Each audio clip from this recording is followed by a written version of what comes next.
Maintenant, pour une permutation sigma de Sn, on envisage son écriture en cycle disjoint, ce qui revient également à considérer les orbites de sigma. Et dans l'écriture en produit de cycle disjoint, on met également les cycles de longueur 1. Et on note alors oméga sigma, le nombre de cycles intervenant dans l'écriture de sigma en produit de cycle disjoint, avec la convention que l'on prend également en compte les cycles de longueur 1. Ainsi, si sigma est l'identité, le nombre de cycles intervenant dans l'écriture de l'identité en cycle disjoint est petit n. De même, pour la transposition 1,2 de 1,2,3, le nombre de cycles est 2.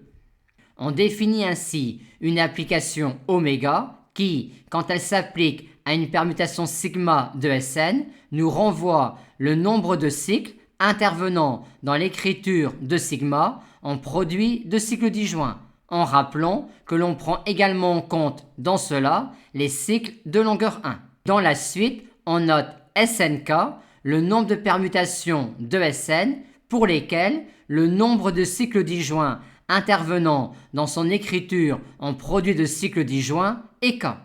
Et sur l'univers Sn muni de la probabilité uniforme, on considère alors la variable aléatoire xn qui, quand on l'applique à une permutation sigma de Sn, nous renvoie le nombre de cycles disjoints intervenant dans son écriture en produit de cycle disjoint. Dans la question 9, on nous demande de déterminer cette quantité-là pour n égale 2, 3 et 4. Il s'agit de déterminer pour chaque permutation sigma de Sn la valeur de oméga sigma, c'est-à-dire la valeur donnant le nombre de cycles disjoints intervenant dans l'écriture de sigma comme produit de cycle disjoint en prenant en compte les cycles de longueur 1. Et notons que se donner une écriture d'une permutation en produit de cycle disjoint revient exactement à partitionner les entiers k allant de 1 à n sous forme de paquets ordonnés. Pour n égale 2, il n'y a que 2 permutations. Et ici, oméga sigma vaut 2 et ici, oméga sigma vaut 1. Pour n égale 3, voilà les différentes façons de partitionner les entiers k allant de 1 à 3 sous la forme de paquets ordonnés. Ici, on a la permutation identité pour laquelle oméga sigma égale 3. Ici, on a une permutation pour laquelle oméga sigma égale 2. Et des permutations de cette forme-là, il y en a exactement 3. Et on a ici une permutation pour laquelle oméga sigma vaut 3. Et des permutations de ce style-là, dans S3, il y en a 3 factoriels sur 3, car pour construire une telle permutation, on commence par ranger les entiers 1, 2, 3 dans 3 cases, ce qui nous donne 3 factoriels possibilités, mais on divise ensuite cet entier-là par 3, étant donné que 1, 2, 3 correspond aussi à 3, 1, 2 et correspond aussi à 2, 3, 1. Et donc, on divise par 3, 3 étant le nombre de positions possibles de 1 dans l'écriture de ce cycle-là. Pour n égale 4, voilà les différentes possibilités. Ici, l'identité avec oméga identité qui vaut 4. Ici, ces permutations-là pour lesquelles oméga sigma égale 2. Et de telles permutations, il y en a 4. Maintenant, pour celle de cette forme-là, oméga sigma égale 2. Et de telles permutations, il y en a 2 parmi 4 divisé par 2, car celle-là est également 3, 4, 1, 2. Pour celle de cette forme-là, oméga sigma égale 3. Et de telles permutations, il y en a 2 parmi 4. Enfin, pour celle-là, oméga sigma égale 1. Et de telles permutations, il y en a, comme on a expliqué précédemment, 4 factoriels sur 4. On rappelle que Snk est le nombre de permutations de Sn qui ont exactement k cycles dans leur décomposition en produit de cycle disjoint quand on considère également les cycles de longueur 1. Dans Sn, l'identité est la seule permutation pour laquelle oméga sigma égale n. On a donc Snn qui vaut 1. Maintenant, les seules permutations pour lesquelles le nombre de cycles intervenants est 1 sont les cycles de longueur n, et il y en a, comme on a expliqué précédemment, n factoriel divisé par n, à savoir n-1 factoriel. Et maintenant, on nous demande d'établir cette relation de récurrence-là sur Snk. Et comme indication, le texte nous dit de distinguer les permutations pour lesquelles sigma 1 égale 1 et les autres. La question est en fait, comment peut-on relier le nombre de cycles disjoints intervenant dans une permutation dans un ensemble à n éléments à l'écriture en produit de cycles disjoints d'une permutation agissant sur un ensemble à n-1 éléments.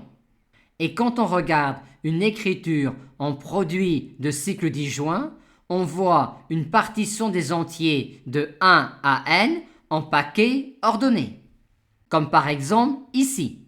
Et le texte incite à particulariser l'entier 1. Comment alors relier ce découpage des entiers allant de 1 à 10 en un découpage d'entiers parcourant 9 valeurs? Tout simplement en associant à ce découpage-là celui-là.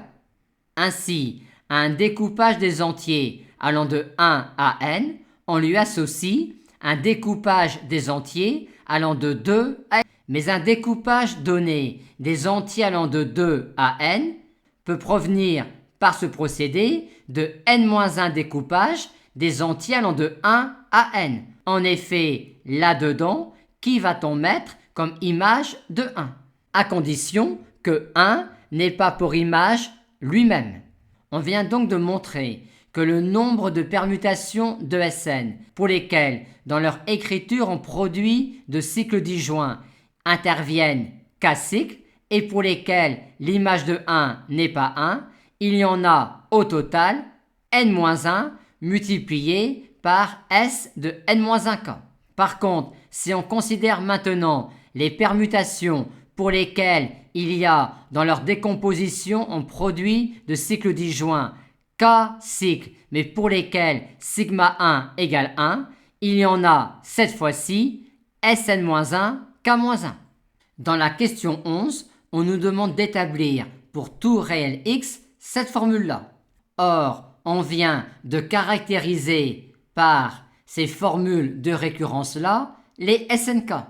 Or, ce produit-là peut se décomposer ainsi, étant donné que ce polynôme-là est celui-là. Et si on arrivait à montrer que les Tnk vérifient les mêmes contraintes que les Snk, on pourrait alors en déduire que Tnk égale Snk et donc établir ce que l'on nous demande. Il est clair que Tnn est égal à 1. Il est clair également que Tn1, qui est le coefficient en x dans ce polynôme-là, est égal à n-1 factoriel. Maintenant, quand k est compris entre 2 et n-1, essayons de montrer que Tnk vérifie également cette relation-là. Et pour cela, on a envie de mettre à part ce terme-là pour qu'apparaisse ici le même polynôme que celui-là, mais pour le n précédent. Aussi, pour k compris entre 2 et n-1, pour obtenir dans ce polynôme-là le coefficient en x puissance k, à savoir Tnk, soit on prend x ici et on prend alors le coefficient en xk-1 dans ce polynôme-là qui va être Tn-1 k-1, ou alors on prend ici ce terme-là et on prend alors ici le terme en xk dans ce polynôme-là qui est Tn-1 k. Et on a ainsi montré que les Tnk vérifient les mêmes contraintes que les Snk. Et ceci étant fait, on pourrait ensuite faire une récurrence pour démontrer formellement que pour n supérieur ou égal à 2 et pour k allant de 1 à n, on a bien Snk égale TNK. Et la récurrence devrait suivre la façon dont on construit de proche en proche les SNK. Dans la question 12, on nous demande de montrer ce développement asymptotique-là pour l'espérance de Xn. C'est-à-dire, on nous demande de montrer que le développement asymptotique de l'espérance de Xn est également celui de la somme harmonique, à savoir de la somme pour k allant de 1 à n des 1 sur k. On a ici des résultats sur SNK qui est le nombre de permutations dans Sn pour lesquelles oméga de sigma égale k. Par conséquent, la probabilité que Xn égale k quand k est un entier compris entre 1 et n est égale à SNK sur n factoriel. On a donc envie, pour exprimer l'espérance de Xn, d'utiliser la loi de Xn. Et maintenant, pour exprimer cette somme-là, on va dériver cette relation-là, puis l'évaluer en x égale 1.